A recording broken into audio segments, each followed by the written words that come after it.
Hello and welcome to My Mom's Basement, presented by Barstool Sports, and a very special Stranger Things 5 edition of My Mom's Basement. Finally, the day has come. We've spent the last month recapping Stranger Things season 1, 2, 3, 4, and now we are here for season 5. Clem, how we doing?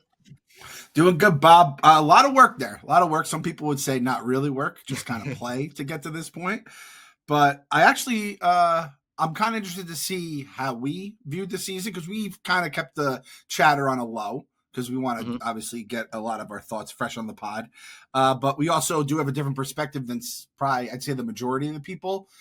How many people would you say, like what percent would you say did a full rewatch before the season? Because I'm sure there were plenty, but not a ton, right? No, low. It had to be super low, 25% maybe. Man, that might even be high. I don't know. It's a long rewatch. It is, but it was worthy of the rewatch. Like going back, yeah. I mean, I'm sure you could hear it in our voices talking about the series throughout the last couple episodes. It's so awesome, and it was definitely like going into season 5. I was very thankful we did the rewatch because they give you a little bit of a recap, but it's not, it's not really worthy of the 4 seasons worth of material that you could dive into. Did you say that at the Fox Thanksgiving table that you were thankful for the Stranger Things rewatch? Like, I don't know if that was just a Freudian slip because that's been the It was, the yeah. I last didn't week. even mean to. Yeah. I didn't even mean to throw that. Yeah, but we did talk a little Stranger Things at the Fox Thanksgiving because everyone was talking about it. It's kind of like a cultural moment when it comes back. It always feels like it's the talk of town. It's the zeitgeist. The pop culture minute is all about Stranger Things right now. I do think that the blueprint has been laid out, and this is it's a little special. Obviously, it's an older series, and they're going with the final season. But I do, like I say this all the time, I like how we have those projects that'll be like, we'll take the Thanksgiving weekend or we'll take the Christmas week into New Year's.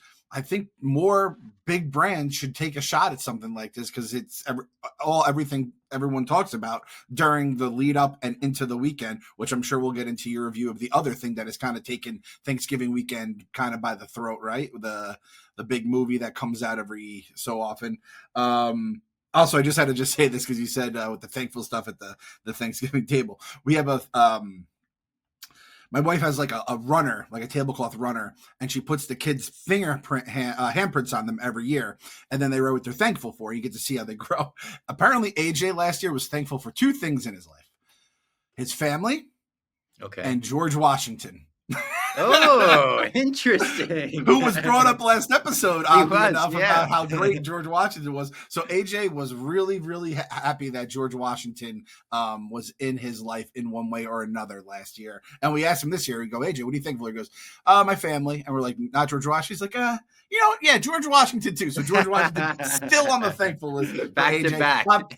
Yes, Bob is thankful for the Stranger Things rewatch. And we're thankful for all you guys tuning in here, keeping the basement lights on. And of course, we're thankful for our sponsors for keeping the lights on as well. The first of which today being Game Time. We can't wait for all the amazing concerts coming up this winter. But what we don't want to think about is the hassle of buying tickets. You want to just focus on the music. You want to focus on the show, not the cost or the stress. Game Time puts the power back in the hands of fans. It's your go-to hack for scoring amazing tickets and unforgettable experiences in just a few taps. All Time Low's on tour. You could go see All Time Low. I just saw my friends in Young Culture. You could go see them. There's obviously 1,000 tours going on throughout the winter. Arena tours, small show tours. It's endless on Game Time. I got something for you, Bob. I got something for you. You want something? Yeah. Stranger Things, The First Shadow, the play that apparently is like the prequel to all this and even has like, I think they're going to loop in a lot of the stuff in the play that ties into this final season. Yes. But it does have stuff that we have not seen yet, at least in it, that is apparently ties in. And I imagine they're going to come through. They're not going to just hit us with the old Fortnite, the Emperor Return kind of stuff. So The First Shadow here, I'm looking right now. Tickets, let's see. I don't want to do today. We'll just say like January 2nd. So after this, you watch the finale. January 2nd, Friday, $153 gets you in the Oh, door. that's not bad at all. Not bad at all. The Marquee Theater. I don't know about the Marquee Theater. It's a It nice sounds like a theater. nice theater, though. It is nice. There we Yeah, go. very nice theater. I've heard great things about the show. So, yeah, that's a great thing to shout out on Game Time. You know, with the Game Time guarantee, you're going to get 100% authentic tickets, and fees are always included. So, that 153 isn't 153 plus this, plus that, plus this, plus that. That's it. That's what you're paying. Take the guesswork out of buying tickets with Game Time. Download the Game Time app, create an account, and use code MMB for $20 off your first purchase. Terms apply. Again, create an account and redeem code MMB for $20 off. Swipe, tap, ticket, go. Download the Game Time app today. I actually just hosted Project Big Screen this week, co-hosted it with Kenjack was out, Clemmer was out, Kirk was out. So it was me, Jeff, Gooch, and Kelly Keegs. And Gooch, who isn't the biggest Stranger Things fan, he likes it, but he's not like over the moon. I love Stranger Things.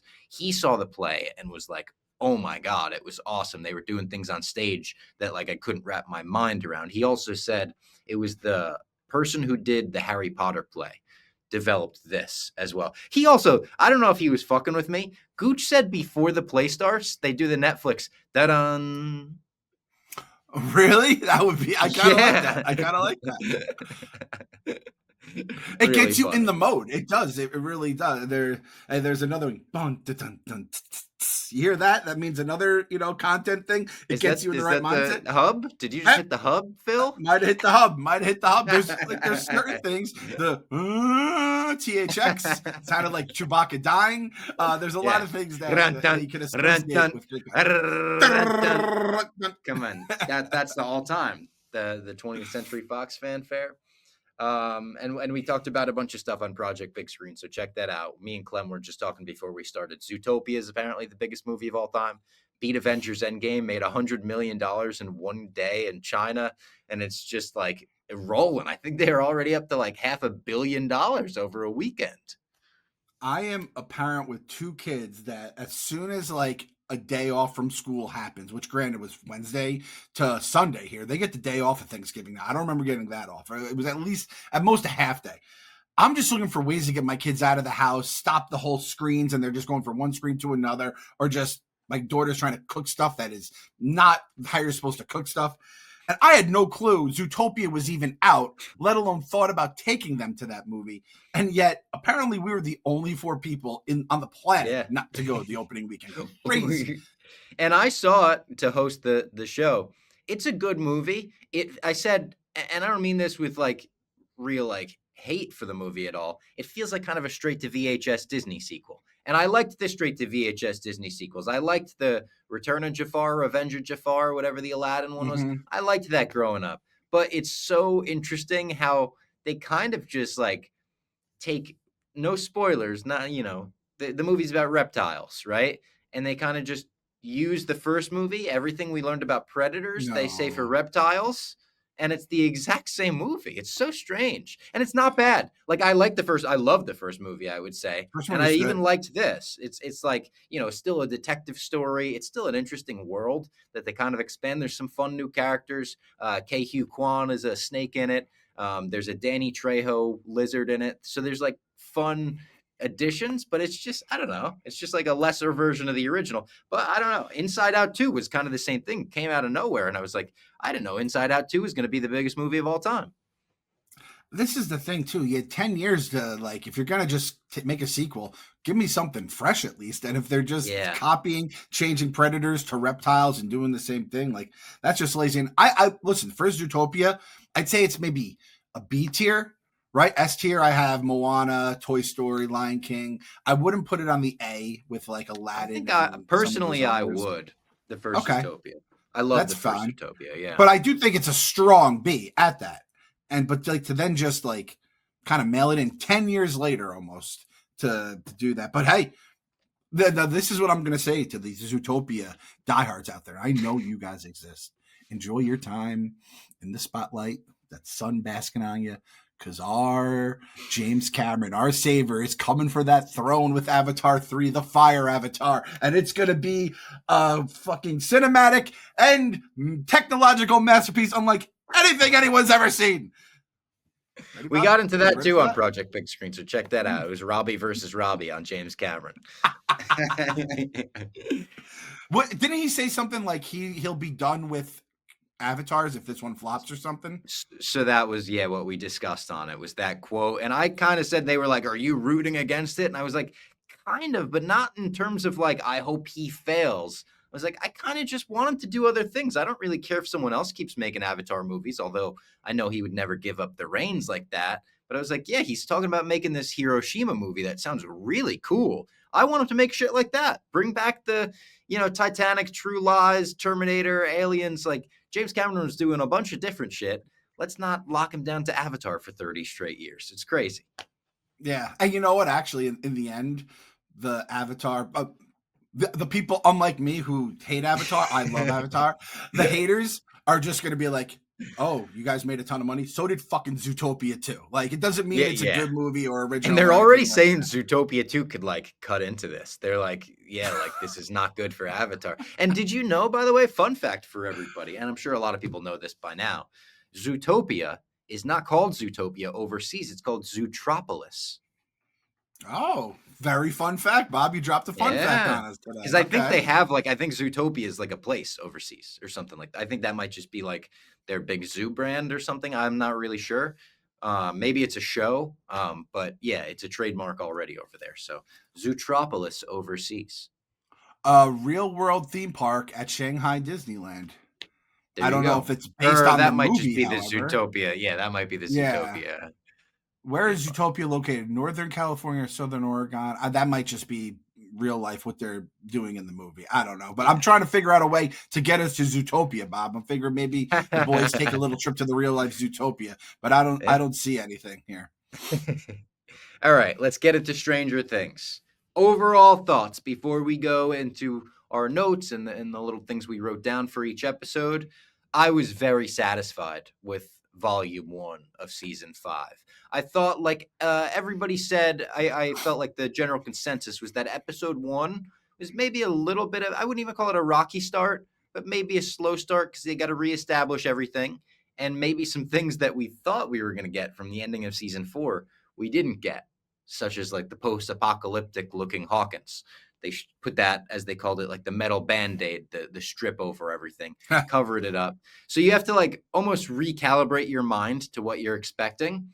But man, by the end of episode 4, it was like the Duffers did it again. They dropped their Demogorgon nuts on the table and they were like, we do it time and time again. I don't know why anyone's doubting. It was an amazing conclusion and cliffhanger. They're so good at cliffhangers. The way they did that cliffhanger in season 4 when they split that up into 2 volumes.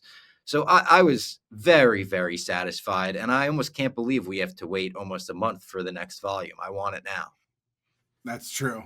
Yeah, I thought it was good. If we want to go G words, I'm not going to say it was great. Like, I think like season 1 and 2 are great. I think it was good. Mm-hmm. I think a lot of the things that I've been pretty consistent on through the rewatch in seasons 3 and 4, I did not like any military stuff, Russian or American, Yeah. and they hammered a lot of that home. Now, I hope we're kind of done with that. How many more guys are we going to have come back? Maybe they're going to send another Legion or whatever the fuck you want to call them. But this is much different. The season is much different than I expected. And that's because you leave off at 4 thinking it's going to be one way. And I even thought I had heard like how it was going to be the War of Hawkins from like day 1, or they were going to jump ahead. And it's like the war's been going on for years. And that's how you explain all the kids looking like fucking grown ass people, which again, we've heard the jokes, guys. We've made the jokes. Listen, we've all been there. At this point, I'm suspending disbelief when I have the just demons coming out of an upside down dimension X. I think we can move on from that now. But again, it's different than I expected. I think this will be my least favorite of the 3 installments of season 5. And I think we'd all hope for that I would almost, hope right? so. You're hoping Yeah. I for would it hope it to just keeps ramp getting up. better. Yeah. Yes.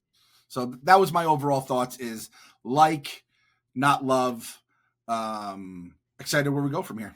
And I think we do Yeah. have, like you said, they're almost probably like, guys, you guys get first 3, take care of it. We're just going to drop the hammer at the end of 4. And that's all anyone's going to think about between Thanksgiving and Christmas. Yeah, and it's taken over Twitter. The memes, the Mm-hmm. behind the scenes tidbits. I saw a behind the scenes picture. Let me see if I could pull it up on my phone. I literally just saw it before we started recording. Yeah, here it is. Just fantastic. I love behind the scenes Vecna Oh pictures yeah. where he's just chilling, listening to music on his headphones. There was one last season where he's had a Starbucks cup. Spoilers, I guess, too, that Vecna's back. I mean, come on. We could get into spoilers now. If you're listening to this, if you're 16 minutes into the pod, you got to know we're getting into Stranger Things at some point. And Vecna coming back isn't the biggest spoiler I could give you. Yeah, I was actually debating when I blog this podcast. I'm not even going to write spoilers. Like, if you click on, like, all right, we need to talk about Stranger Things season 5, you got to know what's coming up. We The got to know what's spoiler coming. culture in this world has now gone too far the other way, where it's like you have to write spoilers when it's like we're breaking down and reviewing Stranger Things. We have to tell you that Vecna's back. That is a good meme picture. And this is the funny thing is this, now that I have a daughter, 11-year-old, who's just gotten into Stranger Things, she watched it for the first time right before it aired, and then obviously she's just sending me memes every goddamn day on her phone. She thinks they're the funny. She's discovering memes for the first time. So Stranger Things are getting her into memes, and she thinks stuff. I'm like, half of these memes are garbage, but you can't help it. Like, you laugh, Yeah. nod your head, but there's some A+ meme factors out there, and just a lot of fun stuff. And this is kind of where Stranger Things blew up, was all the memes, the hashtag justice for Barb, all those kind of things. So it just feels good to be back in that world and getting all the old feelings back, I guess you could say. Yeah. So let's get into it with little notes we wrote down or whatever. For my first note for episode 1, we obviously saw the first 5 minutes as we broke it down on the podcast as like a little preview. So we knew that was coming. I still thought it played well in the context of the episode. I watched some of heavy spoilers breakdown, and he pointed out that season 4 began with like the Victor Creel or Henry Creel version of Vecna, and this season we have the Vecna version of him kind of kicking things off and gives us a little backstory to Will, the slugs in his throat and everything. But my first note was they give Lucas the Captain America Infinity War entrance to this season. And people are kind of clowning this scene for how over the top 80s the bullies are when they're going after Dustin and the Hellfire Club, and you shouldn't be representing that shirt anymore. The way he walks out of the shadows looking like a grown ass man who could shove anyone into a locker. I was like, they literally gave him the Captain America Infinity War entrance, and they gave him the worst haircut of all time. Oh my God. What did they do to our boy? It's like they gave him the worst flat top I've ever seen in my life. There's a ton of pictures. The side angles look even worse than the forward angles. There are a few hair upgrades. We talked about hair upgrades. Will got rid of that bowl cut. Good for him. Lucas, oh my God, the poor guy. I'm convinced that they have, like, it's like when you're making a character in a game, you have a certain amount of like attribute points you can give. They have like hair points, and they're like, all right, this season we're taking the hair points from Lucas, giving them to Will and Mike, because Mike had shitty hair, Will had like the worst. It was something where I was like, I can't even look at these characters, I hate their hair so much. And like Will, I'm like, oh Will, you're kind of fucking hot, dude. I'll say it. I'm not shit. And Mike like just looks like a normal person. So that's Lucas had to deal with it. Now those are, my wife said those are the same bullies from season 1 who were ready to cut Dustin's fucking From teeth out, or his season 1, gums out were of his they? I throat. didn't even realize they were the same ones. Yeah. I wonder if it's the same actors, supposed to be the same characters, or if she was just wrong, or she might have misheard me. But I was like, are those? Because it's like the one littler guy, the one bigger guy, right? And they, I mean, that was the most stark thing on the rewatch, was how sick and twisted that kid had a knife to Dustin's gums, was going to cut his fucking gums out of his mouth because he got embarrassed by 11 and peed his pants. Crazy shit. So over the top 80s bullies, yes, those kids growing up would be basically doing that, if not like killing the kid on the spot, right? Yeah. Even if it wasn't the same actors, it might have been, like purposefully the same characters. We did get a couple of recasts this season, Holly being the big one, which Holly, I think we mentioned on one of the rewatches, you forget she's even like a factor. You forget that Mike has a little sister. And then this season, she's like one of the main characters. They were hitting us over the head with Holly over and over. And hey, looking back now, clearly that was very important. They needed to do that. I forgot she existed before the rewatch. I told you that in season 1. I was like, oh shit, Mike has a sister. The greatest line though was when they're like, you don't even know how old she is. And it's like, yeah, none of us do. And People are complaining this is supposed to be a 7-year-old or an 8-year-old. This is a 9 to 11-year-old. Who gives a shit, guys? We're all in this fake fucking world. Let's just let it behind us. Honestly, my biggest takeaway with the kids, I'm just happy they're not in the awkward stages anymore. Because Yeah. awkward stage kids, it's awkward, you know? And they Yeah. look normal. Holly is before the awkward stage, so she looks like a normal kid. And we don't have anyone, listen, we've all went through it. I'm not shaming anybody here. It's just I'm happy we just have normal looking characters back on the screen. That was a big part of our discussion on Project Big Screen because even Jeff and Gooch and Kelly, all three of them were like, yeah, we just don't care. Like, yeah, I get the jokes are funny about the kids growing up, and are we really going to watch a show about adults saying friends don't lie and everything like that? It's funny. It is. But like, it doesn't actually hinder my enjoyment of the show at all, watching the kids grow up. It's noticeable on some characters more than others, for sure. Like Erica looks like a fully grown adult all of a sudden. Last season, she was a little kid. But it's like, yeah, we brought up Tobey Maguire and his Spider-Man movies. He's a 30-year-old high schooler in those movies, and nobody's ever been bothered by it. Kirsten Dunst was a 30-year-old high schooler in that alongside him, and nobody cared about that. So it is something that's constantly brought up to put the show down, but like fans of the show don't care. I said it's actually kind of cool that we've watched them grow up to this level where, yeah, maybe they're playing kids that are a little younger than they should be. But I said it's like Harry Potter, where you watch them as kids, and then by the end, the show's a lot more adult in themes. It's a lot darker, and the kids are adults. I think that's cool. It's watching the full journey.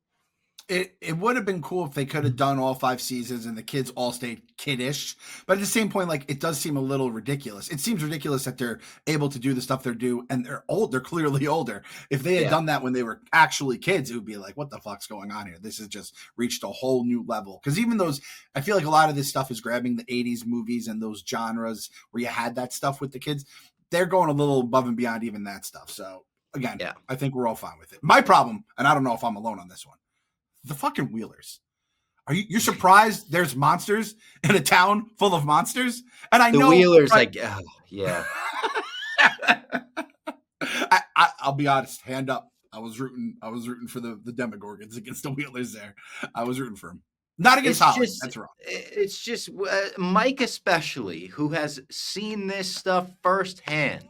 When he starts hearing about Mr. What's-It and someone paying his little sister a visit, he's just like, oh, my sister's troubled. I feel bad. She's going through it. What? No, she's not going through it. Vecna's putting her through it, brother. You've seen it firsthand. Don't give her the Dungeons and Dragons thing. Gear up. Fucking reload Nancy's shotgun and go out there. He gives her this nice speech, and it had me worried for him, too. When he gives Holly the nice speech, I was like, oh, no, that's the kind of speech you think about when a character dies, and you're like, oh, my God, this is what we could take from them, whatever. But holy shit, they figure it out. I think it's like episode 2 that they're like, all right, something's going on. But like, this should have been episode 0. You should have been watching out for it before you even came. It's not, oh, she's a little depressed. She's a little anxious. Brother, you've been dealing with monsters for the last 10 years of your life. What's going on? Now, in Mike's defense, when has Vecna actually gone after kids? Oh, wait, that's all he fucking does is go after kids. You goddamn morons. He has the playbook. He's reading. He's like, he's doing exactly what the Vecna playbook says. That's weird. It's Vecna, brother. Oh, it's Vecna, brother. He's like, well, you're going to hear the craziest thing. Holly is like experiencing the same exact things you went through a few years ago. Yeah, Mike, you're in the same fucking town with the same monster. Just because you're not seeing him in your little crawls or whatever doesn't mean he's just gone. That place still exists, you moron. He's clearly changing his strategy because he got burnt and shot with shotguns and a bunch of crazy stuff happened, Molotov cocktails. It was mayhem at the end of season 4.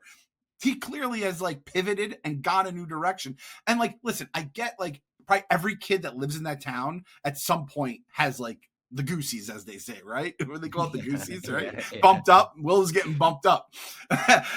And they have nightmares and they think monsters are chasing. But I think you have to listen to the kids, especially when they're having very distinct, and if they start matching, corroborating with other kids about the same kind of guy and Mr. What's-It, Like, guys, what How the about when fuck she's are we? talking to him, the teacher peeks around the corner, she's just talking to nobody. It's like, call 911. Get the government in here. Like, Well, this is the thing. The government's the bad the guys too, government, I so know the government's fucked. Yeah, yeah, yeah. and they It's tough. basically like Springfielded them from the Simpsons movie, right? Like they basically Yeah, can't leave the town now. So yeah, at least yeah. I'm not angry about that because I'm like, I would be out of Hawkins so fucking quickly. And like, look, there's one family that left Hawkins and they were in California and everything was great out there. Or, at least better than it was. It's the new Yeah. stuff. They were moving to a new town, but they weren't being chased by demons and monsters nonstop.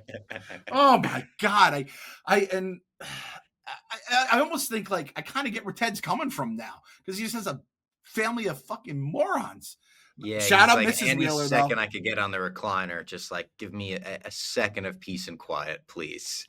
My boy had the driver in his hand and he could have just taken his set of balls and went down to the driving range. No, he went in and fought for his family. I got to give Mr. Wheeler a little bit of credit because we were Fact. hitting on him the first 4 seasons. He went in. Mrs. Wheeler did more damage to a Demogorgon than like anybody basically by using the wine bottle, right? People have a real issue with that too, and I mentioned on Project Big Screen, I don't really have an issue with that. People are like, all right, we watched the military, they're trying to shoot the Demogorgon with machine guns and it doesn't kill him, but a wine bottle. It's guys, I said Harrison Ford said it best.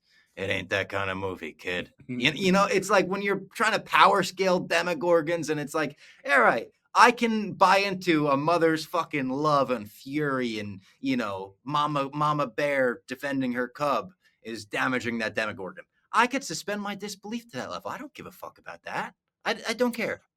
So I'm with you on that. I'm with you on Mrs. Wheeler, who didn't even get like too suspicious of her daughter being haunted by someone. Yeah. Not being like, oh, these things don't like heat.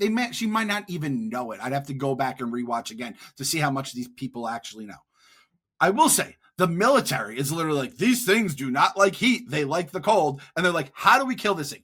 Bullets. Just steal hardcore bullets. I'm like, and then the guy comes in with the blowtorch and absolutely dominates the thing. It's like, how is these guys should just be loading napalm? They need the Mando gasoline. thing. Mando doesn't know how to use it, but they need the Mando thing. We need like a trade, right? We need like the trade meme. I offer you 1 Mando blowtorch. You offer me 8 bazillion bullets that might be useful against. I mean, bullets might be like a real problem in the Star Wars universe because they're used to lasers. Yeah. Bullets could really fuck shit up because they're like physical, right? So people are just horrified. It's a bloody massacre. People are like, bullets were an issue. Baby Yoda's jaws on the floor. It's like all the Jedi that just goes right through the lightsaber and just kills them instantly. It's like, what the fuck? We have bullets? Just the Jedi are Swiss cheese on the floor, and Baby Yoda's like, oh my God. Oh God. I think we're onto something here, Bob. So again, that has driven me crazy with the military stuff, and I'm hoping it's over. Speaking of which, I understand again, another 80s icon, Linda Hamilton. I don't need another big bad. I bring Papa back if you're gonna do the big bad stuff. She has like the same haircut as him anyway. Bring him back. He died twice. Let's make it a third time. It's fucking Stranger Things. Hopper dies every other season, and they were supposed to like feel terrible, and then he comes back. I just couldn't get behind that. Like I feel like you're supposed to have this like visceral response to the character. I really was just like, come on. Yeah, the gooey lump she's cutting into when she gets introduced, disgusting. That disgusts the shape of it. Now, a lot of people are saying she's got a similar haircut. She's, looks at 11 a certain way. She's after 11 a certain way. Is she Mama? So, our family, Papa is Grandpa and Mima. So I go, that's Mima. We have a Mima. So yeah, Mama, Papa, same kind of thing. I'm on the same page. To be that, you think, right? I'm guessing, and it's clearly she has the same like doesn't give a fuck about using weaponizing kids and kind of stuff as we learn. Yeah. So I am kind of with you. It's like you can't abandon the military plotline completely at this point because you established it in 3 and 4. But the military stuff, it feels like there's just so much bigger things at hand. And again, you can't just say the military's fucking off because it's like, yeah, they had an apocalypse happen in their town. The military has to step in at some point. But we have Vecna as the big bad. Like, let's just focus on him. It just fucks up the scaling of everything in my head too. I like it when it's like a smaller show and it deals with the town and the kids and the community. And I granted at this point it would reach another level, but I don't think it had a. And the Russian, I just didn't get the. I didn't like the Russian The shit as Russian well stuff with was when they were never, in it. yeah. And it's like again when you're dodging 1,000 machine gun bullets, it's like again. There's one man who did that. You can't see him right now. It's John McClane. He did it once. He was the greatest cop to ever live. Like 17 little kids doing that. It's just kind of fucking crazy. Though these things would again turn Jedi to Swiss cheese. We're telling you guys what happened. We're spoiling it for you. Some other notes I had, Dustin. So I like Dustin's spunk. I like my guy standing up for himself and fighting. But my God, I don't know if I like his angstiness through 4 episodes. I'm starting to be like, Dustin, stop being an asshole to your friends. Stop being an asshole to Steve. He's wearing the trench coat now, which heavy spoilers said is that supposed to be maybe a little 16 candles, maybe a little Breakfast Club. I could see that. But the way his shirt's tucked in and he's still kind of, I guess, dressed like old Dustin, but he's grown up. I said he reminds me of that meme where it's like, Mom, I threw up. Where he's like standing in the doorway. Like there was that scene where he gets his ass kicked outside Eddie's grave. And he just reminded me of that meme. I also wanted to note for a show that we noted does great needle drops throughout the 4 seasons, Diana Ross Upside Down for the season 5 premiere. Ooh. Oh my God, it was a strong one. That was such a strong song to use. I loved Robin also being a disc jockey now and broadcasting signals. I thought that was so cool. And I was like, oh shit, they really gave Robin something to do here. Now her side storyline where she's like secretly dating Molly Ringwald and stuff, that is what it is. It's fine. I'm okay with it. But the disc jockey stuff, I'm like, okay, that really feels like a good lane for Robin to like play a good factor. And maybe is it gonna reach a point where they got to go up to the broadcast tower and fix something so the whole town can be 1,000,000%. broadcasted, a certain song that breaks them out of the Vecna curse. I don't know if it's Kate Bush. I don't know if it's a new song for everybody, but I feel like she's actually going to have something to do in a substantial way in season 5. Yeah, her and Steve continue having to have work at the same place. They're a package deal everywhere they go, And him right? hitting all the sound bites, like the effects and stuff, is Yep. really funny. Rockin' Robin was a good drop too, as that's her name, and they played that song, which I dug. The the dating stuff, I was like, whatever. But then the dick joke kind of, I think it was a little too on the nose. Oh, like, that made me laugh. I like a good dick and fart joke, It's like Dick doesn't like Dick, but she said Dick, so it all kind of worked out in there in the end. And listen, you're gonna get the stuff with her and my Will. They got that out of the way in the first one, which I think is better than to wait till the second or third. And it's like you're having to deal with like love triangles or like a forbidden love.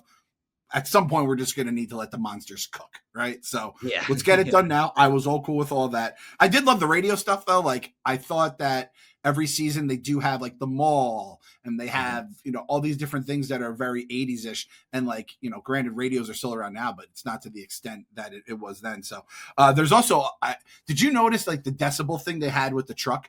It was I feel like that was the Back to the Future font, and they also mentioned the flux capacitor. Oh yeah, And there was a lot of Back to the Future talk. Yeah. Yes, I believe when the car had hit 89 miles per hour, so it went over 88, but it went to 89. I'm like, I feel like there was a lot of the Back to the Future stuff, which obviously they watched in the previous movie. So that kind of just geeked me up as a Back to the Future fan. Yeah. And what makes me geek out is the amazing, amazing deals over at DraftKings. The DraftKings Sportsbook, the best in the biz. One touchdown can change everything. The crowd, the momentum, the game itself, it never gets old. Feel that same rush with DraftKings Sportsbook, an official sports betting partner of the NFL, where every touchdown could bring you closer to cashing in. If you're in Missouri, DraftKings Sportsbook just launched in Missouri today as we record this. So it's a big day for Missouri. I said, I think I'm going to place a bet on the St. Louis Blues tonight. They're at home. They're facing the Ducks. I said, just as a little honorary welcome to DraftKings Missouri bet. Listen up. They're now live in the Show Me state. That's what they call it. And new customers, when you bet $5, if your bet wins, you'll get $200 in bonus bets instantly. When your team hits the end zone, you could hit the payout. Download the DraftKings Sportsbook app and use the code BASEMENT. That's code BASEMENT. Bet $5 and get $200 in bonus bets if your bet wins. In partnership with DraftKings, the crown is yours. Maybe just bet against the Rams. That's a thing people. Yeah. right? That's a that's a good thing for people and say I like that, Bob. Who do you think loves Screw you St. for leaving Louis us. more out of your old squad there in foreplay? Riggsy, who's from Missouri, or Trent, who has the St. Lunatics, and obviously Nelly Nell from St. Oh. Louis. It's got to be Trent, Missouri. right? Like Gotta be if Trent, Riggs right? really, if he loved St. Louis that much, he wouldn't have went to Harvard. He would have went to an It's in-state true. school, right? Yeah. The Salukis, right? Is that St. Louis? But yeah. Um, shout out Missouri. Welcome to the DraftKings family. Yeah. I thought the hospital break-in stuff with Nancy and Mike was very funny. I thought that was well done. The stuff with the Demogorgon at the beginning of episode 2, there were people shitting on the way this looked or the way the CGI looked. It looked amazing to me. Like, not just For good. The Demogorgon for at the what? beginning of episode 2. Oh, I was fine with it. Yeah, I thought it was in like the bright lights. Like they weren't even trying to hide it with shadows. It was like it looked great. Um, some of Will's acting, I'll be honest, a little brutal to me. There's a few actors that I feel like maybe have grown up into not the best act. I don't know. behind the camera. Maybe go Yeah, behind the camera in the future. That's like the nice way to yeah. say it. That's Will why they Will say in St. Louis, specifically. Missouri. Missouri, they say stuff like Yeah. that. By the way, this was going to bother me. It's St. Louis Billikens. No, it's actually I believe Uh, it's like a little demon looking guy, which kind of and plays what with is this? the St. Louis Billikens, St. Louis University. That's the name of that's their Oh, college the university. basketball Gotcha. program. The ending of this, where Holly's taken into Vecna's house, and he's in like Mr. What's It form. Yep. It is a little weaponsy. I don't want to spoil Weapons for Okay. people that still haven't seen it, but I saw a tweet that said like the Duffer brothers must have seen Weapons and been like, fuck. Like we worked on this for all those years and you just tweeted it out. Like one of those things. It's not super spot on, but there's other things throughout the season, even the way they kind of go after Derek, that felt a little weaponsy to me, where I was like, okay, I could definitely see that tweet being accurate, where the Duffers might have been like, shit, we were just about to put that out, and they took a couple story threads from it. But I thought that was a cool cliffhanger in episode 2 as well. Like episode 1, again, not a rocky start, but a slow start. By the end of episode 2, I was so fully like back into the universe, laughing at the characters' jokes, getting mad at Dustin when he was being a little too angsty to Steve. Like I was so hook, line, and sinker. Yeah, the Dustin one's the hardest for me because I'm realizing as he's going through this that he's my favorite character in the series because the way I feel about him, I'm like, oh man. And I can't really blame him. Like he watched like his buddy who like really like went to bat for him. No pun intended. And then actually his other buddy goes to bat for him with fucking nails in it every time. Yep. And he's kind of lashing out. He's going through all the shit you're going to be going through as you're getting older. You're getting bullied. You're a nerd, whatever you want to call it. So it's like, I do think he's going to have probably the best redemption with his friends arc. It's probably going to come a little bloody at the end for someone else, and it's going to cause him to realize stuff. But it's tough, man. I also thought he was going to be like dead. I thought those kids were going to like fucking murder I him, know. essentially. Yeah. And the fact he even showed up at all was like a miracle. That was the other thing. I'm like, guys, if Dustin's not answering his walkie-talkie, very bad things have happened to him. He might be with Vecna right now. Like, what are we doing, guys? And then he shows up and he's like reluctant to even tell him what happened, and they're like barely even asking him. It's just like, you guys realize you're kind of in the end of the world right now? Like, this is like maybe the end of the world. So let's all start to knock off the attitude. Let's stop being fresh to each other. Yes, cut it out. Like when I clap the hands Cut it and out. I throw the bad voice in, that's how you know I'm being How about hashtag for this week? Don't be fresh. Don't be fresh. Yes, that is the hashtag for the week. I love that, Bob. But it's like, oh no, he's not sleeping or running late. You have to be thinking worst case demon scenarios. It's not, oh, Holly's a kid and she's traumatized. No, she might be getting legitimately abducted or groomed by a fucking demon. You goddamn more. So that is the thing that does constantly drive me nuts, because it's not one season. It's not 2 seasons. It's not 3. It's not 4. This is the 5th season we've gone through this. It's driving me. But this is also kind of not kids anymore too. It's like, use your brains, Yes. guys. You're not like you don't have the excuse of we're in middle school, we don't know any better. You're about to graduate high school. You get it. some of those brains are fully formed by this point, both outside of the show and even in the show, I'm sure, with like Yeah. Nancy and Steve and all that. At some point, we have to stop being fucking idiots, as our boss once said. So, yeah, I'm with you on that. And don't be fresh. Just don't be fresh. That's the one thing I'll Don't say. be fresh. I also noticed someone tweeted like a side by side Robin's outfit in one of these episodes where she's got like a leather jacket on over a Mhm. Tom Waits shirt is just a Winona outfit that she wore in the 80s, which I thought was such a cool little nod of like, yeah, what would like a cool like alt girl wear in the 80s? Oh, like we have one in the cast. Just look at her old pictures.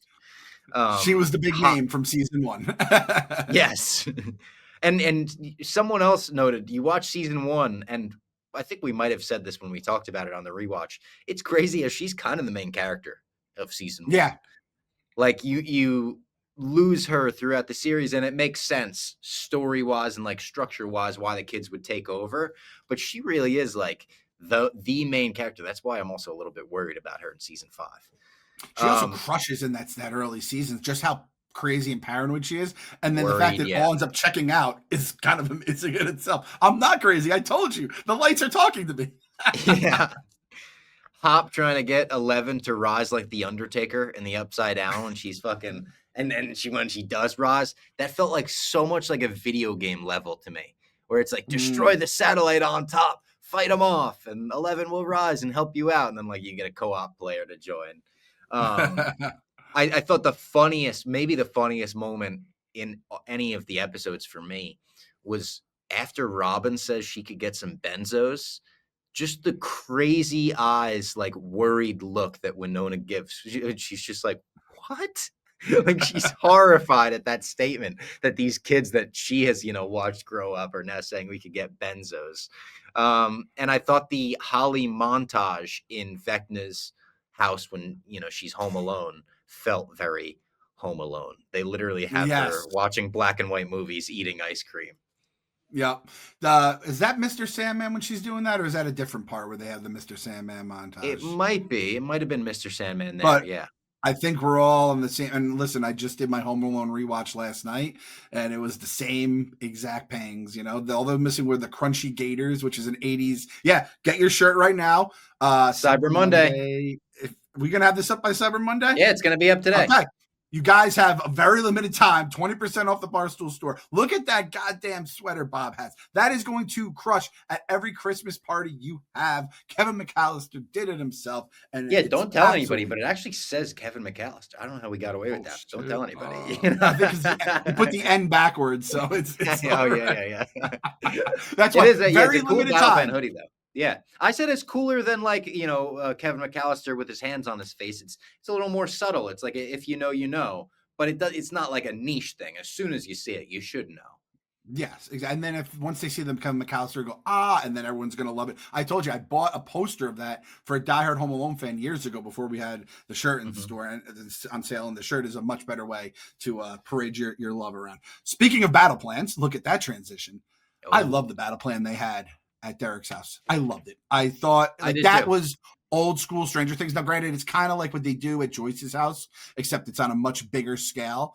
But I like, and it all like obviously things go wrong, but then everything kind of plays out. And I was screaming at the time, you fucking morons, this thing doesn't like fire. And then obviously they get him with the fire at the end there. But that's some of my favorite parts of Stranger Things is like the way they're cutting the rug out so it could fall. You have the barbed wire where it's going to catch them. Yeah. I loved all that kind of stuff. I was geeking out over it big time. My note was this bed of barbed wire straight out of Mick Foley's Wet Dreams. Just the way they were putting it together, I was like, that's something Mick Foley and Terry Funk would have dove into back in the day, and they would have been like peeling it out of their skin and everything. I love that stuff as well. You booby trap a house like that, it's up my alley literally every time. Derek the dipshit too. Hilarious. Dipshit Derek, delightful Derek, whatever you want to call him. He's more delightful Derek to me, to be honest. You know who he is to me?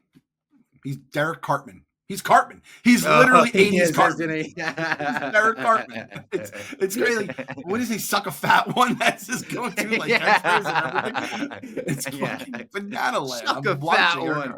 He was cracking me up, and I was starting to get mad at how much Eric was calling him dipshit. I was like, come on, he's not that much of a dipshit. He probably, probably just has, rough mental state. Bullies are people that whatever they say in Dare class. You know what I'm talking about. Delightful Derek to me. It's what a kid is, what you put into it. You learn this over time. I've Yeah. learned it with my kids.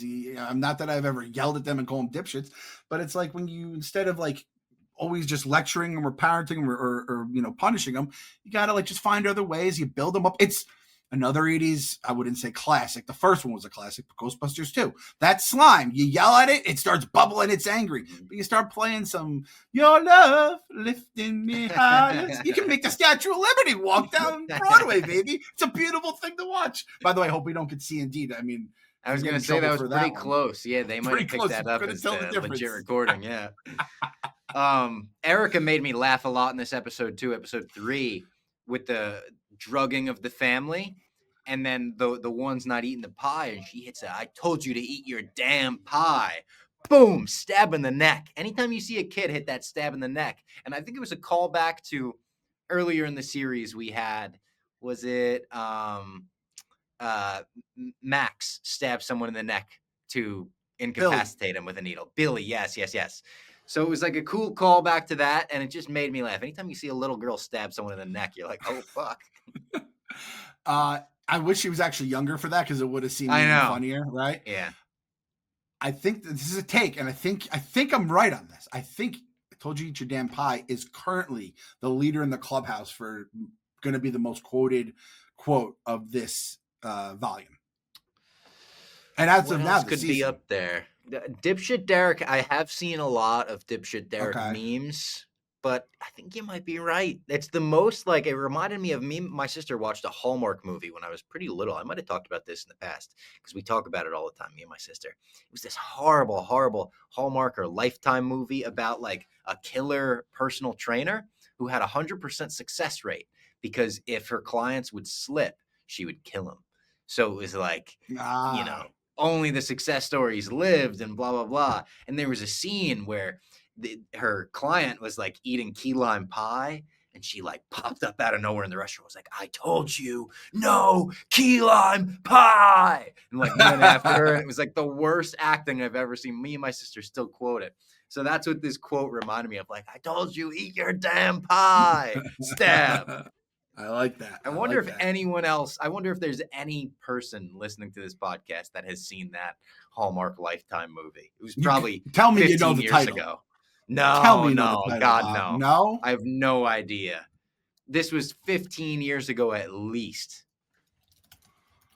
Hallmark movie personal trainer killer is what I looked up. Yeah. The Trainer? Could that be it? Sweet What year? Revenge. Is there a year? 2013 is The Trainer. Yeah, I guess it could have been. Murder She Baked, A Deadly Recipe. You know, I'm going to put in key lime pie here. See if that gives Put that in. Yes, it was. I guarantee it was key lime pie. Warming Up to You, but it says missing key lime pie. Yeah, Google. Kind of need the key lime pie. I want to see the scene of it right now. I know. I got to find it. Maybe I'll do like a Chat GPT dive later and try to have that help me find it. I would love if this all just existed in your brains and it never happened. You guys both this is my yeah. I was gonna say this is my Max in a cave scene, but we do get that in episode 3 as well, where Max is in this weird internal mind flayer land that Holly's in as well. Obviously, a lot of Wrinkle in Time references this season. Mr. What's-It's a big Wrinkle in Time thing. Everything about this mental prison that they're in felt very Wrinkle in Time to me. A book that I did not very much like because I didn't really like the teacher that made us read it. That's a problem. I've had some good teachers that made me like books I wouldn't have liked more. So when you have the other side of that. By the way, just going to put this one out there. My least favorite book in the world is The Old Man and the Sea. And I said for the rest of my life, I hate that book. And I'm telling you, I don't think I could have had the best teacher of all time. I don't think I could have fucking Einstein teaching that class. It would not have been. And I'm talking Einstein with the tongue out. So he's fun and he's smart. And I'm telling you, that book, nothing fucking happens in that book. It's goddamn terrible. Don't give me all I the never had to read that literary bullshit that it means and this means that. That book, nothing goddamn happens. That's what, Bob, that's all you need to know. Nothing happens in Old Man of the Sea. So if there's any Old Man of the Sea people out there, try to defend your fucking book to me right now. I'd love to. I'm like the guy with the coffee at the table. Prove me wrong. Old Man in the Sea is terrible. Prove me wrong. But I never read that Wrinkle in Time book, so I don't know what all that's. I'm sure it was there's a lot so of stuff. weird, and there's all these ladies that are taking people through time and vortexes, and there was a tesseract, but not like the tesseract. It was like the fourth dimension of the walls. I can't even begin to describe it. I remember vividly there was like a made-for-TV movie of The Wrinkle in Time that they showed us after we read the book in 7th grade, and there was just such a horrible like CGI green screen, blue screen effect that kind of got the class laughing. And I remember my teacher yelled at me and was like, "Do you think you could do better?" And I was like, "Actually, I'm pretty good with iMovie," and I think I got detention for that. Like, it was like an instant. I was like, and I don't even think I was trying to be a smartass. But I was like, I think there's a chance I could do better. I was like, I'm thinking maybe I could do better. Yeah. No, a good teacher would have had you do that, and it would have helped you grow and become a great editor. You work at a place like Barstool Sports. So I guess in the end, you had the last laugh, right, Bob? Because like at that point, I was like 4 years into my Lego stop motion career, and I was like, I'm telling you, Miss Aguilar, I think I could do a little bit better. Now, my question to you is this. Weird. Do we think Holly is going to have the ability to do time jumps and, vortexes and teleporting? It sort of feels like we're going into the time travel this season. And I don't know if it's like they saw what worked for Avengers Endgame and they were like, let's play on the nostalgia for the finale and go back to season 1 or something. We obviously got de-aged Will. Last season we had de-aged 11. I don't know. I don't know if is that the right move? And I know it's like another 80s trope. We've gone through all the big 80s tropes. Back to the Future's a glaring omission, I guess, from like you didn't do time travel yet. I don't know if it could work, but I probably would have said the exact same thing about Avengers Endgame in terms of like, I don't know if they should do time travel. I don't think that would work. And I feel like they pulled it off so well. I have no reason to doubt the Duffers. They keep delivering time and time again, being so consistent. But my gut right now says like, I don't know if time travel is the right move. I don't know if it's the right move. I feel like they are going to do some sort of something's going to happen with it. Because we're getting the 50s flashbacks and stuff like that. Like, we're going to get more of that for sure. 1959 Hawkins. And let me just say this. And I want everyone to like, anyone listening. And listen, if you're not like this, that's fine. If you have everything under like, you understand it all, that's great. Great for you. The right side up, the upside down, and then like the upside down with like the red and the scariness and the tentacles, but then like this nice part of the upside down and where they go. And now we're going to like time hops and caves. I'm lost, Bob. Like I get lost very easily. I'm like, so Max just ran to the red part, but then she ran to like a nice quiet cave in Nevada. Apparently. Yeah. What's that red part? Is the red part just when Vecna shows up? Can like Hopper end up where Max is right now? Because he's in the upside down. Is that through the wall, right? That's the big weird like sentient wall. And like, is Holly's body different than her? Like, is her spirit in the cave, but her body is with the fucking other kids wrapped up in the vines? With the tube, yeah. Yes. And like, is Will still in the like? My wife was like, no, that's definitely Will in the tubes right now. So I'm like, is Will still a part of this Vecna hive? And I was like, I don't think that's him, but she's convinced it's him, which would then explain obviously a lot of the other stuff we have with Will. Like, is it a spirit thing? Is there a body thing? Is it two separate things? Is it the same thing? Obviously Max's body and her spirit are separated right now because her body's in a hospital, right? But Holly got pulled into the upside down physically, but spiritually, is there one Holly or two? Is there a spiritual Holly and a physical Holly? Breaking my brain. These are the answers I need from you. I need you to stop talking because you just overwhelmed me and gave me a panic attack. Yes. This is where I was living. It's like, you know what is in my mind? There's the Dennis Rodman, you know, when he's like, over here, turn around.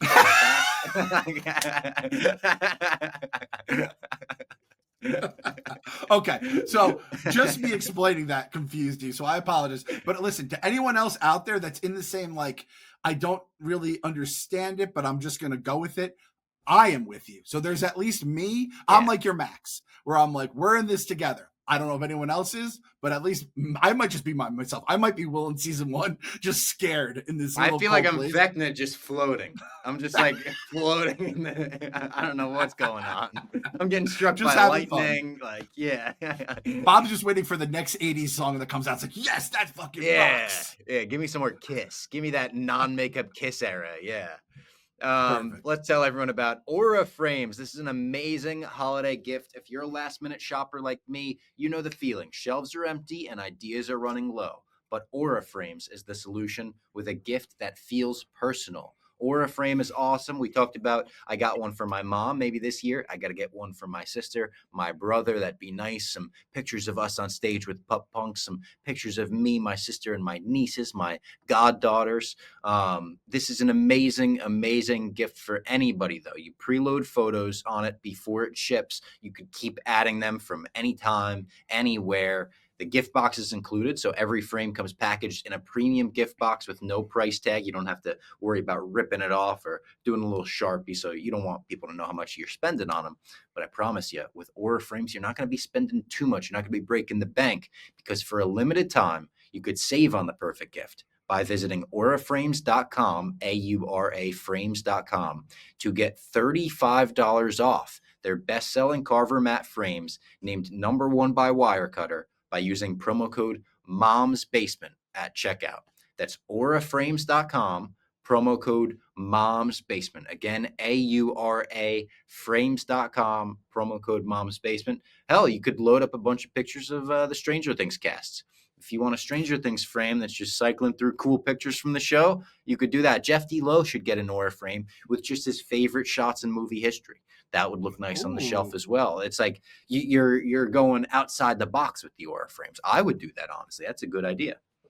Maybe you load the pictures of like all your mom's favorite, her favorite pictures of her grandkids and her kids. Mhm. And then one day you switch it to everything's in the upside down, and maybe she thinks she's in the upside down. It's a Oh, good prank. April Fools. or There you throw in go. one random picture, throw in a Nick Cage, in the middle of it. It's like, is that Nicolas Cage? So that because Kenjack does that in his house, right? He like switches the frames with Yeah. pictures sometimes, so Yeah. that you can just do it all digitally. All right, this is the Glad's honest truth. Hand up, Clem. I am an Aura Frames customer. I used that code last year. I said, Bob, did you have an Aura Frames? He says, yep, love it. I said, all right, I bought it for my mom for Christmas. This is the thing about, I think, a lot of boomer parents, they're not good with technology. I got to go over there. I upgrade her phone first. She thinks I am like Will and Dustin combined in brain level, right? I went over, she fully loaded. I sent a code to my sister, my brother, and then obviously we picked out all our favorite pictures of with the kids, with us, with the family, whatever. And it just plug and play. And then whenever you're like, oh, you know what? We just had like a nice weekend at the Cape together. Add that to the frame, automatically there goes in. Our one random picture of someone who's not in the family. There was a picture of Bob Fox as a kid. He looked like AJ. So someone one day goes, who is that? And I'm like, oh, someone added a picture of Robbie because I sent it around the text saying this looked just like AJ at 5 years old. So Bob Fox lives on my mom's frame. Thanks to Aura Frames. I have now since bought Aura Frames for my mom, my wife. Oh, wow. And then my wife loved it so much, she bought it for her mom. And we're going to give one to her sister. So Aura Frames has become the official frame of the Clem family and extended family. That's how good it is. And guys, I'm not getting these for free. These were all full purchases along with the Mom's Basement code. Yeah, I thought you were going to say, and I've since added even more pictures of you because the family loved it so much. More Fox, less Clem. That's what they're asking for. I got to show you this as well. Speaking of families going back and forth and whatnot, my sister and her husband sent me this picture last night of their daughter's fish tank. And they have this little shrimp in there as well, this little orange shrimp. And they've named it Clementine, and they're calling it Clem. Yes, I made the tank. Yeah. I love that. You're a shrimp. So, I haven't been called that in years. I don't know if I was ever called a shrimp in life, but hey, I'll take it. I just feel shrimp. I feel like you can always just be bottom of the food chain in a tank. So we have to be very careful what we put in that tank there. Although I went over there for Thanksgiving, I said to my mom, I was like, you only got me fish. There was no the shrimp in my tank. You kind of deprived me of a childhood. What the hell? No shrimp? What the hell? No fucking ziti. You know Yeah. what my favorite thing in fish tanks were, and I don't know if I'm alone in this. I always loved like catfish and the algae eaters. They always keep Oh, yeah, the yeah, tank yeah. clean, Those are cool. and I liked when they go up on the glass. I was always just a big fan of those. My sister's got the snails in there too for that. They get all this Yep. stuff. It's cool to watch, honestly. Speaking of things that are cool to watch, Stranger Things. Back to Stranger And the Things. aura frame, I'm telling you guys, Yeah, very cool to watch. I'm telling you right now, satisfaction guaranteed. I can't really guarantee anything more than that. It's probably against the ad read. The episode 4 begins with the Demogorgon getting hit by the car, and then the car goes into the upside down when they realize it could be like a bopper. I had to look up boppers, by the way. I was like, is that a real thing? Is that a thing Stranger Things made up from the 80s? It's a real thing. If you didn't know, it's a peanut butter bopper. It was a pretty famous thing in the 80s, apparently. I really thought, Clem, we were going to get a subtle Star Wars reference here. As soon as they were about to go through that hole, I was like, oh, watch for this. The antenna is going to get knocked off, just like Return of the Jedi. And then it didn't. And I was like, oh, damn. They need that antenna, I guess. And yeah, that's the thing. They probably do need it. Maybe at some point it'll do the thing, but I feel like we were getting a lot of Star Wars stuff early in the series, and now we've transitioned, obviously, late 80s, different set of time. I had no clue about peanut butter boppers either. I honestly just figured, I was like, it probably is real, but I think they might have just made this one up, and I just Googled it as you were talking, and they look pretty goddamn awesome. I'm not a peanut butter guy. You know me. That's all right. I know. That's fine. We've been over this. You can't let it tear us apart any longer. I will say this. Our girl Nancy is breaking out the sass this season. She is. Her hair is unreal, by the way. That's the most 80s hair that anyone has on this show right now. I do think too. What do they say on part of my thing? Panic button. I think Jonathan has to be hitting that panic button right now. He's got the ring. He's being challenged by Steve a lot. Yeah, he's got the ring in the cassette right now. A lot of people are also saying, what if he dies and the ring is still in the cassette and she finds it? Oh my God, that would be heart-wrenching. Yeah. And at this point with Jonathan, he's just taking L's too. He's usually wrong, which is tough. I'm like, come on, we don't need to give Steve. I like Steve. Steve might be my third favorite Steve's character. Great. Yeah, Steve's up there for me at this point. Yeah. And again, as a Dustin guy, it's like they kind of are hand in hand. It's kind of like Charlie and Frank in Always Sunny. I love when those two are together in their adventures. So it's gonna be it might be tough here for the Jonathan. Is there a Jonathan fans out there? Like weird there group. are. There Is are there? because I think especially through the connection of him dating Nancy in real life, I think people like them as a couple together. So I think they're shipping Jonathan big time. I'm a big Steve guy. I don't think I'd want Steve to wind up with Nancy in the end because it seems like she should be with Jonathan after everything. But I think I just got a crush on Steve in real life too. He just seems like a cool rock star guy. Yes, that's true. I forgot Jancy's a thing, right? It's kind of like our Jancy, beloved Janny, right? Same kind of vibes from that couple. Max, when she's in the Wrinkle in Time era, I noted looks a little bit like Brave, the Disney Brave. It's like if they want to do live action, you could cast her. I feel like that'd be good casting. A lot of people are pointing out, I think she might be meant to look like the Mad Hatter because it's a very Alice in Wonderland thing. You've got she's wearing Creel's sister, Alice Creel. That's the yellow dress that Holly's wearing, which is interesting. And then she's also wearing a very Alice in Wonderland blue dress, puts on the hood like Red Riding Hood. But it kind of does give like Mad Max, the Mad Hatter, along with Alice in Wonderland or whatever.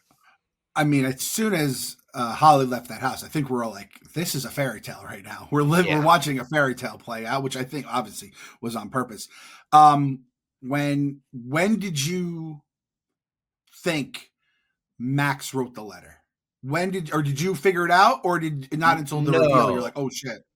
It was towards the reveal because I was just all mixed up. I was under the impression that like the letter was written by Joyce and maybe like I thought people were trying to save Holly. I thought maybe they were more aware of what was happening. And they were like, we need to get Holly away. But again, it was like they're in fantasy land. So I was just confused about a lot of the Wrinkle in Time Henry Creel stuff, as I told you before. It didn't make sense in my brain. So I was like the whole Creel stuff was odd and weird. But when he leaves the house and he hammers the No Woods, but then when they delivered the radio with the song with Tiffany, and I was like, first of all, listen, I know she's a kid. She doesn't know any better. The flag goes up when you're sending mail, not when you receive mail. Maybe it changed back in the 50s. It was different. However, they have to like make it so the kid knows to check. So I was like, oh shit, Henry's figuring out a way to like weaponize music. So when she listens to the music, it's going to keep her in the upside down. I didn't realize someone was trying to break her out. Then once it said go through the woods, I was like, oh, we have a good person. We have a mole on our side in the upside down. However, I want to know if anyone else, I hope other people were with me. When on the map, it said run up the hill, run uphill. I said, Max. And I was wondering if anyone else picked up on that.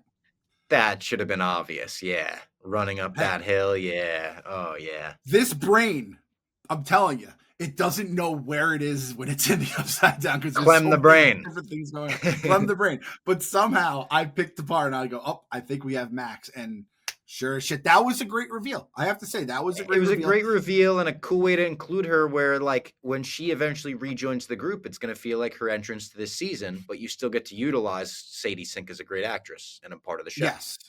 I think she's like the winner of, she's like one of the big winners of the Stranger Things run right now. And she didn't come in till, well, she came in season 2, which again, I didn't remember. I thought she was such a newer character. So I think I'm very happy with the way the Max stuff is playing out. Yeah. We get Henry with his Groot arm. Crazy to see. He just has, a lot of people are saying Groot/Ultron vibes. First, we just get the arm before he actually comes in, as Vecna, but as Vecna, at least. He's got the Ultron, like, side things on the cheeks. Yes! He's kind of on Ozempic. It's like he's a lot skinnier than last season. Ozempic Vecna. He's trimmed down a bit. He must be hammering the protein and, on the Ozempic. I wrote, he's in the Groot alternate jersey. Most gruesome death. I mean, all of us who were hoping for some known character to get it, we kind of just got faceless military guy, literally faceless. And that was gruesome. I also said it was like he puts his fucking fingers through this guy's face, and we get it up close, blood everywhere through the eye sockets, and I gasped. I was like, oh. And like I looked, and Lady Fox was looking at me like, what? And I guess she had just, wrapped up Gen V and Peacemaker. She's seen a lot of gore with shows with me. But I felt like a real pussy for reacting like that after she was like, what? You've numbed that poor girl's soul to just gratuitous violence. It's like someone, she grew up watching Itchy and Scratchy. I can't even say Itchy and Scratchy. I know kids don't even know what Itchy and Scratchy is anymore, which makes me well, she watches true crime too, and like to the point where some true crime things where I'm like, all right, this is too much for me. She's like, all right, you pussy. You know what? Mrs. Lady Fox just throwing the P word around would be hilarious. She doesn't actually. At her fiance. That would be the best part of that. But I could read it on her face, like, all right, watch your cartoons. It's like you can tell what they're thinking, and it's not great about you. It's one of the hard parts about a long-term relationship with weak men like ourselves. How about this for a take, even though I don't think it's going to be true, because I think they focused on it. How about this? That wasn't the most violent, the most gruesome death they were talking about.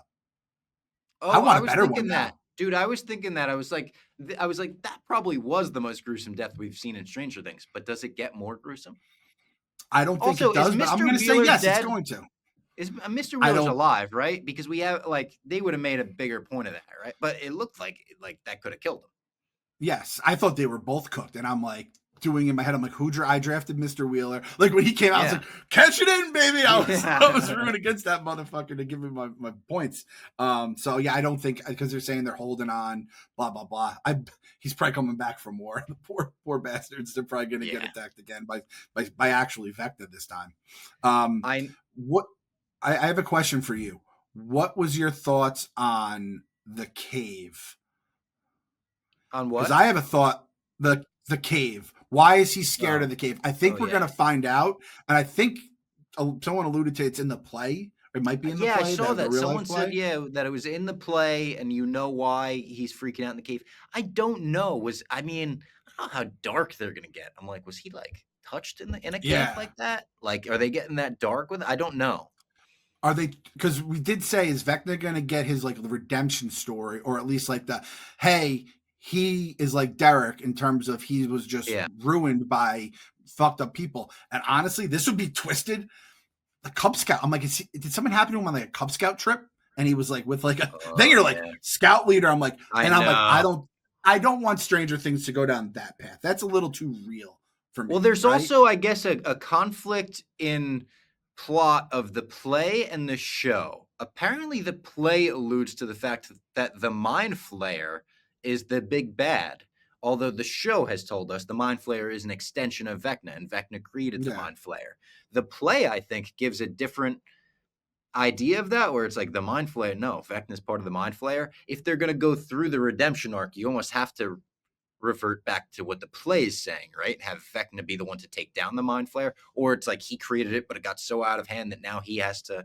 I don't know. If you do the redemption arc, I think you got to go that way. I'm with you on that 100%. I noted that you hear the iPhone alarm sound. And I don't know if other people use it as their alarm, but like that, that's Oh, what I use to wake up. And I hear it in movies and TV shows constantly. And I like to note when I hear it. So I just heard it in a movie called Double Jeopardy. It's a Tommy Lee Jones movie. I mm-hmm. just heard it in The Avengers, the first Avengers movie I had on in the hotel in Chicago. They had a whole marathon. It was awesome. I was watching the Avengers, getting ready for the show. We got back from the show. I watched Doctor Strange. It was the best night of all time. But I heard the iPhone alarm sound, and this I noted Hop got choked by that weird beast thing that kind of reminded me of Borgala from Rogue One. That's Yeah, just yeah. like the weird, like choking snake python type thing. We did get a maybe Jake the Snake reference, by the way. There's a snake named Jake in this Oh, that they put in Dustin's locker. They're that's like, right. that Yeah, was yeah, Jake. yeah. And they don't call it Jake the Snake, but I'm like, this is the 1980s. And we're talking Jake the Snake. That might be a little reference. Jake the Um, Snake, like very fun '80s character, like that just lived in your life. Not the greatest wrestler, but like he was good, and I think people in the biz respect him. Really not a very good person though, as well as he we got learned over time. redemption, But he got luckily, redemption arced. He through did get DDP redemption arced. Yoga. Yes, he did. But yeah, amazing wrestler. Amazing. Very underrated. I feel like people in the business would refer to him as one of the greatest wrestlers to ever to never win the world title. He was never like a champ like that. Him, Mr. Perfect, people like that. Hopper pistol whipping K, that also got a gasp out of me. And I know it's like you got to do what you got to do. You're being choked, but you watched it. You're just like, Jesus Christ, it's pretty violent. And then you get the big Vecna scene, which they've come out. The Duffer Brothers have said was inspired directly by Darth Vader's entrance in Rogue One, another Rogue One reference. I said maybe it was to Nick Hamilton yesterday. That basically should be the blueprint for any big bad entrance where it's like, Mm-hmm. here he comes, the bigger rival. I loved the way you could see his like silhouette before he even entered through the gates of the Upside Down.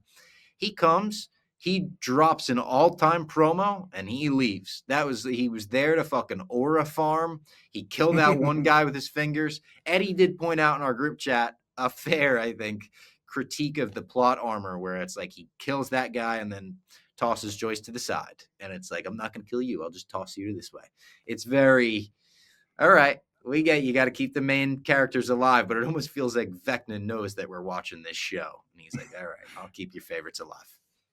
Can't kill them. Like they're on the poster, you know. Like we Yeah, and I can't mean kill them. he gets face to face with our main characters, and it's like, why wouldn't he just kill them all right there? World domination.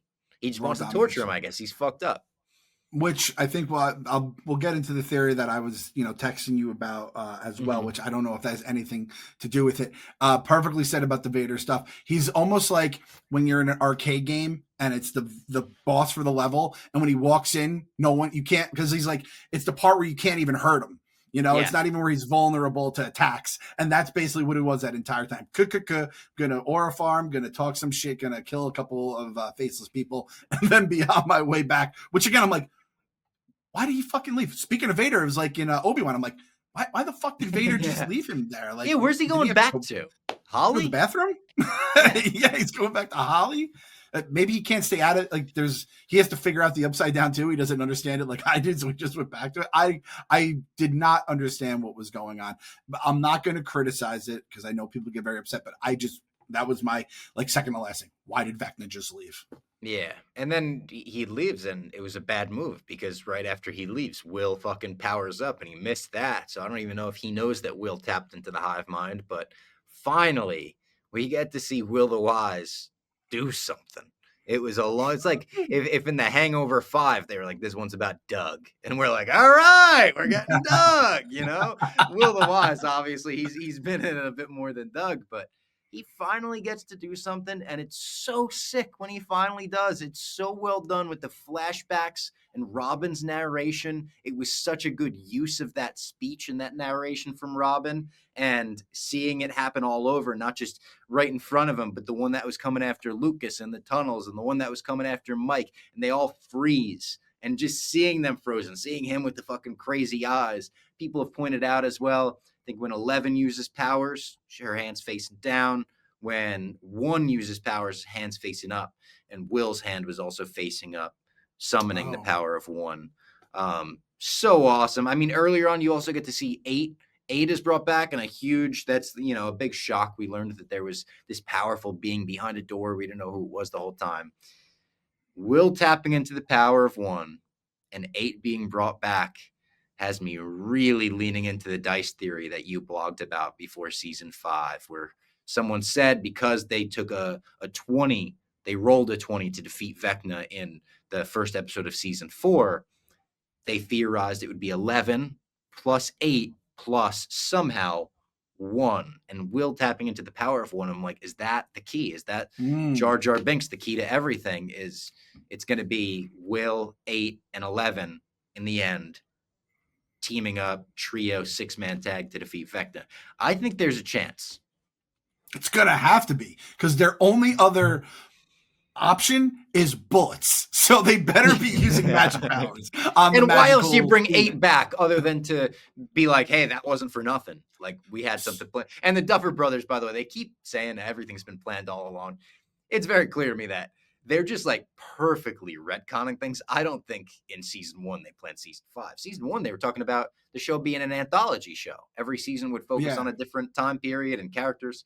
I don't think they knew they're like, Volume 2 will explain the Upside Down, what we've had planned for 10 years. It's like, I don't know. You're going back and editing season 1 to have the clocks put in it now. I don't think you got to plan back then. My thought was when the big reveal is, because you think it's Vecna behind that door, right? Yeah. When I saw it was 8, I go, oh boy, this is going to get responses. Now, I don't know. The people could not care. People could be happy. I was just like, I just think of that episode and I'm like, God damn it. But I was like, you know what? It needed to happen. Right? Yeah. We needed 8 back because there's no other reason that episode exists other than, she told 11 this. You didn't need to do a whole episode when things were cooking at the end of season 2. So it's like, all right, like now I need 8 to crush. I need 8 to be fucking bringing the thunder. We can't just have 11 just carrying it. We got Will the Wise, the wizard, the sorcerer, whatever the fuck you want to call him, doing his thing. Best thing I saw from this entire volume 1, meme-wise, was someone tweeting out, Will wanted Mike so bad he became Al. Beautiful. I know, yeah. Mike's in a weird spot because I feel like Will's gonna confess to him, and he's still gonna be like, "Sorry, dude. Like, I like 11." Like he's gonna shave his head like 11 did season 1. He's like, "We look the same. Yeah. We both have powers." Now, do you want to get right into the theory that I don't know if it's a theory yet, but what you texted me and Eddie this morning, which I missed. I did not see until you pointed out. Yes. So right now, the thing that I've learned is it's being called the school play theory. Which again, are we Reddit-fying this show right now? After we said let's not Reddit-fy shows anymore, we promised. So obviously, you go back to 1959 and you see the high school, and they're letting you know pretty heavily, like, oh, that's Steve Harrington's dad, right? There's Joyce giving out the flyers in the hallway, and there's the Oklahoma flyer, and on it I did see, yes, Bob's putting it up on YouTube for anyone who's watching, and you see at the bottom it says Henry Creel as Cubby McLean, I think is the character from Oklahoma. I saw that and was like, oh shit, this obviously has something to do with Henry and whatever happened in this memory. I didn't realize also starring in the play is James Hopper Jr., our boy Jim. We have Joyce. It's directed by Joyce McDonald. We have Joyce. We have Ted Wheeler's on there. Never would have guessed him as a drama nerd, but there's Ted. Yeah. Karen Childress, who I'm guessing is Karen, her maiden name, Karen Wheeler. So you add all that. Alan Munson, which is Eddie's. Is that Yeah, his uncle or his dad? And one then of them. Yep, Patty I think his Newby. Do dad. we know? Is Patty Newby? Do we know what Patty Newby is? That in anything with Stranger Was it? Things? Wasn't it? Wasn't Bob Newby? Oh yeah, that's right. The adopted sister of Bob. There you go. Yeah. So all those names appear on the flyer.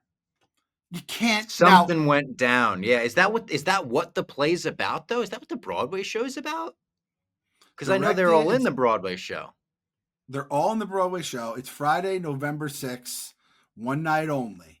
So something happens that night or with around there. And And it's like, November were 6th they? has been that was the date Yes. then, that was the date in season 1, that's the date we're building up to here. We're approaching November 6th. Yeah. Is that why these people are not being murdered? Like he's not killing Joyce because she was nice to him? Were they the original Hellfire Club? And But it's or like if there's the Joyce was Johnson nice and to him, her. why did he spend his whole life coming after her son?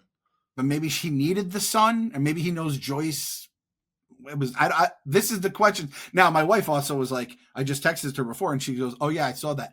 Apparently, it's a red herring." I mean, I was ready to lock that guidance counselor up last season. I know, yeah. And I'm yeah. still not convinced she's gonna not play a part. She might be fucking one of these people on this. Like, she might have been involved in this play. Like, her parents might have been involved. So I don't know what's going on, but like that's very on the nose. And Mhm. I mean, Bob And dies. Vecna Right? doesn't even have a nose. There you go, Bob. It's all coming together. Bob's dead. Eddie's dead. The Wheelers kid is in there. And then you have obviously 11, I guess, is part of Hopper, even though he was just independent of all this before it started. And then obviously Joyce Will starts this all with the kids. I mean, at some point they're just fucking with us, the Wheeler or the Duffer brothers, if this doesn't come true, right? And obviously the batteries are going to play a big factor. He's like putting together batteries this season to power him, and it's the kids in what Will drew, which some people said looked like a butthole, some people said looked like the mind flare, some people said looked like that vortex. That it kind of looked like all three, to be honest, but it had the kids with like the tubes in their throat. Another like good, I don't know if you call it a retcon, but just like that's how they found Will in season 1. So it was cool to open season 5 with here's how he got there. I think we're probably going to see a little more of Will in the Upside Down too, a flashback like that, because Heavy Spoilers also pointed out they seem to make a big point of his backpack getting caught on the tree in that opening scene. And it's like, why was that just to break his fall a little bit, or is there something in that backpack, or is there something more to that? I don't know. I do now keep my eyes and ears open for any little thing like that, because I don't know if the show started with intentions to be that deep and layered, but at this point it is.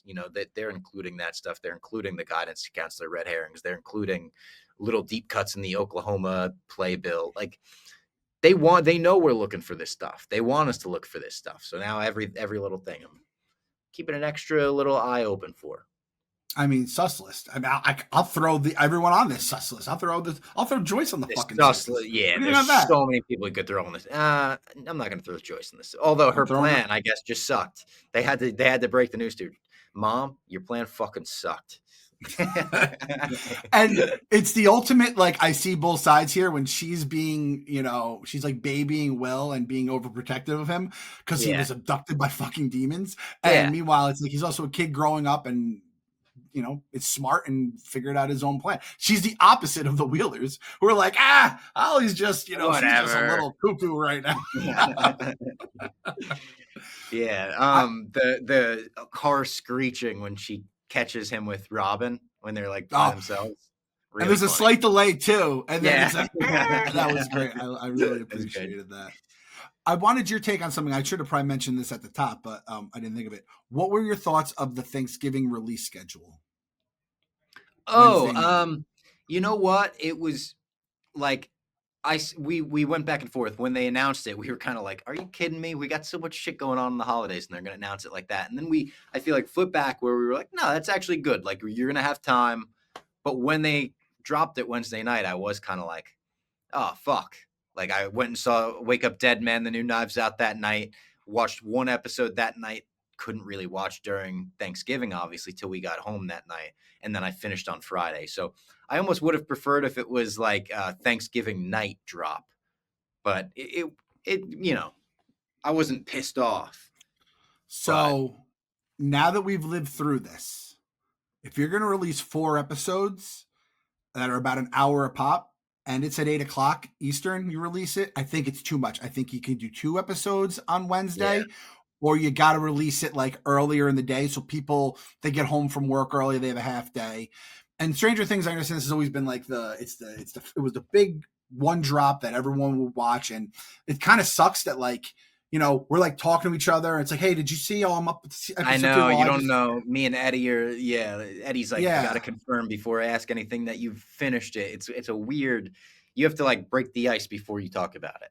Exactly. And I just can't be retweeting memes and stuff or I stuff that I know. like or see because I don't want to spoil it for anyone else, right? There's plenty of shit, especially the Will stuff at the end of the season. And I think that does kind of take away from the show, unfortunately.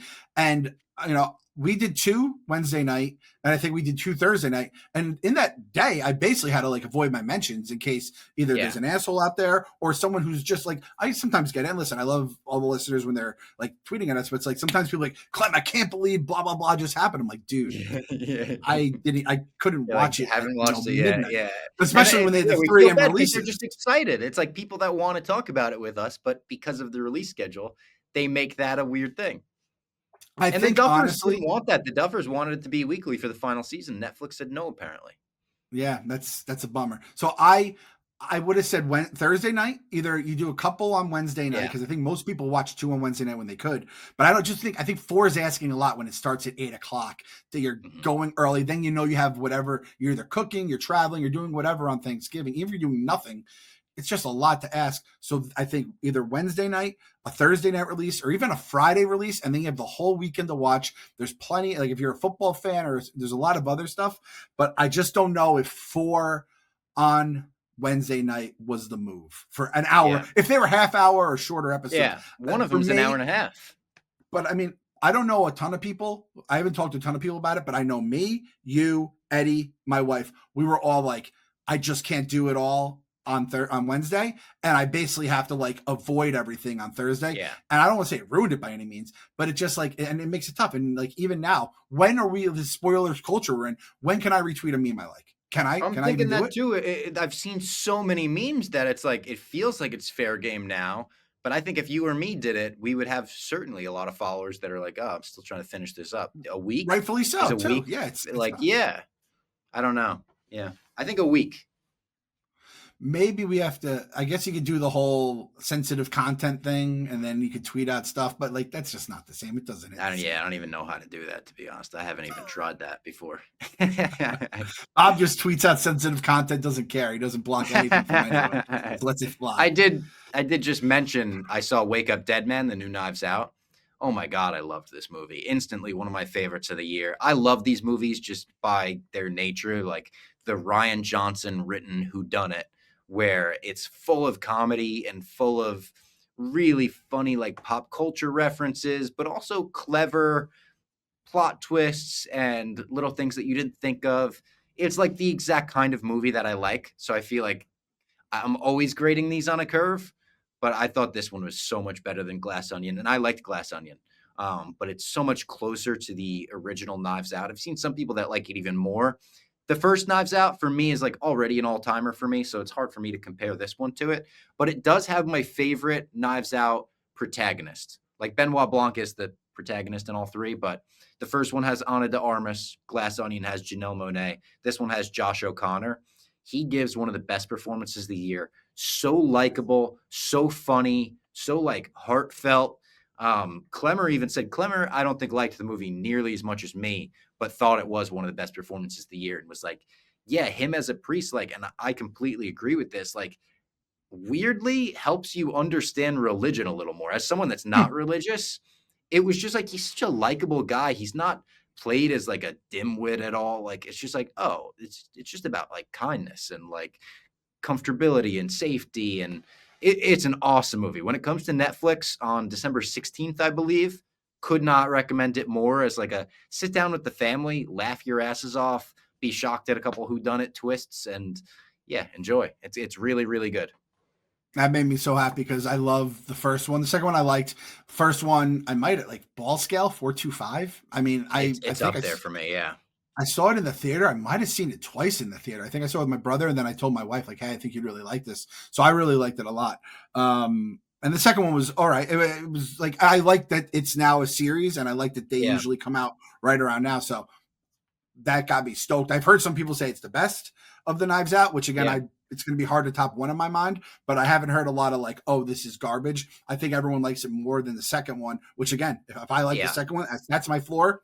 I will take that in a heartbeat. And your boy is great in it. Josh Brolin, Thanos himself. Holy shit, Josh Brolin's good in this movie. I love the ensemble cast. It's just awesome. All right, that's all I had, Cleb. Supersized episode today.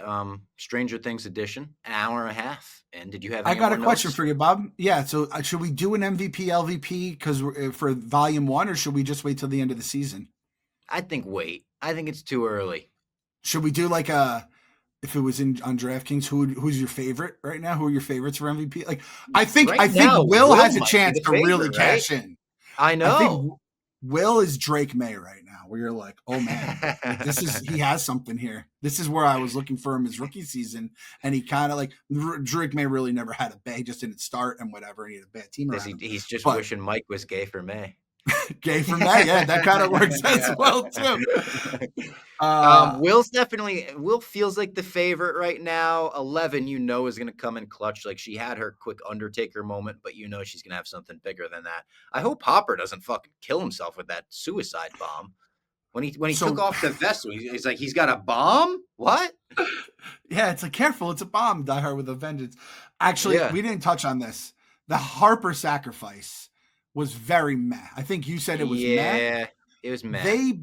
And I've read a lot of people agree with this. They ruined the good surprise in season 3 on him. They just did that. I honestly think you can't kill Hopper now because I think it's going to fall flat and it's not fair to the character and to the show. But you did this twice, 2 fake outs. Yeah. The fake outs are a lot with Hopper. It's just like, it gets to the point where how many times can you do it? Yeah, but again, they might be able to pull it off. If anyone could do it, it's them, where they're going to kill him. The kids are going to be crying. And I'm going to be crying. Bob, nothing's going to top that note as they play heroes. I know. Nothing. I know. You're right. I do think now. Okay, ready for this one? MVP.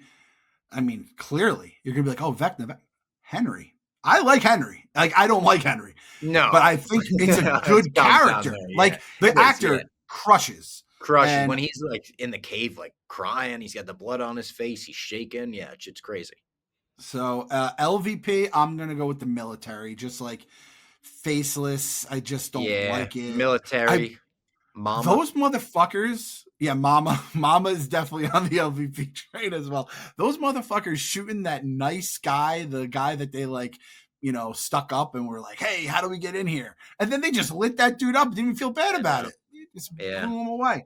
Dustin's gonna get LVP votes. I'm telling you, Dustin's gonna be an MVP when it's. I know, right now, Dustin, he needs to step up. He's got it. I want the Dustin that we know and love. I know he's gone through harsh stuff, but snap out of it. Mike is doing all right, I guess. I don't hate Mike, which is a win for me. Ted Mike's Wheeler doing pretty good, I think, other than not realizing Mr. What's It right away. Lucas has been pretty good with the Max stuff and he helping the kids. Yeah. Also like with little kids, like let's not just keep having little kid actors. Like it's gonna blow up on our face at some point. Like let's move past that and focus on the core. I think for the next, what is it? So 3 episodes on Christmas Eve, 1 on New Year's Eve. Yes, exactly. Okay. That still, I want to.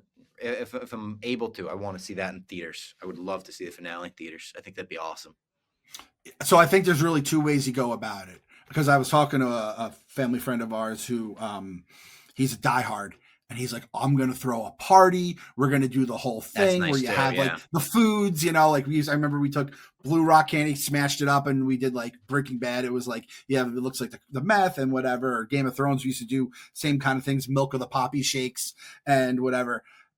Either do a party, you theme it up if you can, have some friends over for New Year's Eve, something to do on New Year's Eve, or you see it in the theater. I don't think there's like, unless you just don't have like people around or can do it, I think you got to either blow it out or do the theater. I think it's one way or the other. I'm with you on that, Bob. All right. What was the hashtag? Don't be fresh. Hashtag don't be Don't be fresh. fresh. All right. And that goes Don't be out to fresh. everyone out there. Don't be fresh. It's the holiday season.